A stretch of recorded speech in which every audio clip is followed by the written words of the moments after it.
Shalom jemaat yang dikasihi Tuhan. Matius 6 ayat 24. Tidak seorang pun dapat mengabdi kepada dua tuan, karena jika demikian ia membenci yang seorang dan mengasihi yang lain, atau ia akan setia kepada yang seorang dan tidak mengindahkan yang lain. Kamu tidak dapat mengabdi kepada Allah dan kepada Mamon. Nah, saudara, tidak bisa disangkali bahwa pengajaran Tuhan Yesus di atas bukit, ayat yang tadi kita baca adalah salah satunya, itu dapat dengan mudah kita lakukan. Kenapa? Karena memang secara natur semua apa yang diajarkan oleh Tuhan Yesus sepertinya bertentangan dengan keberadaan kita sebagai manusia yang berdosa. Nah, keberadaan kita sebagai manusia yang berdosa seringkali justru menolak untuk kita melakukan firman Tuhan.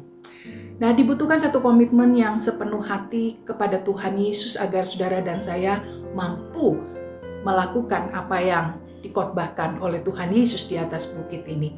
Dari rela menanggung penganiayaan karena kebenaran, hingga fokus hidup kepada Tuhan, dan juga kesediaan untuk disalah mengerti orang, ataupun tidak dianggap apa-apa jika kebaikan kita kemudian diabaikan oleh orang lain, ataupun tidak diperhitungkan oleh orang lain.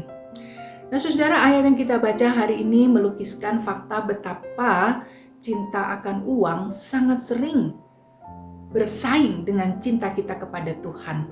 Mengapa demikian?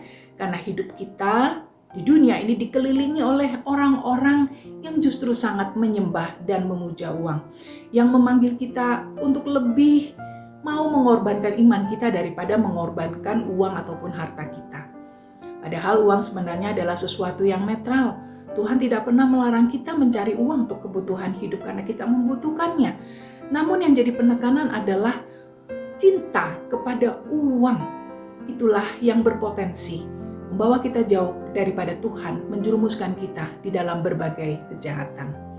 Walaupun Tuhan sudah menjelaskan betapa ruginya jika kita memilih untuk mencintai uang daripada mencintai Dia. Dalam ayat 19 sampai 21 kita sudah membahas itu, bahwa mengejar harta di bumi adalah sesuatu yang bodoh. Dan semua akan musnah jika tidak hancur oleh karena hama. Harta itu bisa dicuri dan harta itu tidak bisa kita bawa mati. Hanya hati yang mencintai Tuhan yang tidak akan hancur dan bernilai kekal. Sekarang masalahnya, apakah kita mau melakukan hal ini? Nah, saudara, William Allen satu waktu berkata, satu ayat dalam setiap 6 dalam 3 Injil pertama Alkitab kita berhubungan baik secara langsung ataupun tidak langsung dengan uang. 16 dari 44 perumpamaan Tuhan Yesus berhubungan dengan penggunaan atau penyalahgunaan uang. Pemberian yang penuh kasih, sukacita, dan murah hati untuk pekerjaan Tuhan adalah ujian keras bagi kerohanian kita. Dan itu sebenarnya yang menyenangkan hati Tuhan. Dan saudara, betapa Tuhan mengingatkan saudara dan saya dengan cukup keras dan berulang-ulang betapa bahayanya menyembah ataupun mencintai uang. Karena semua itu akan membawa kita menjauhi Tuhan dan menuju kepada kebinasaan. Maukah kita melakukan firman Tuhan untuk tidak mencintai uang dan lebih memilih untuk mencintai Tuhan? Tuhan memberkati kita semua.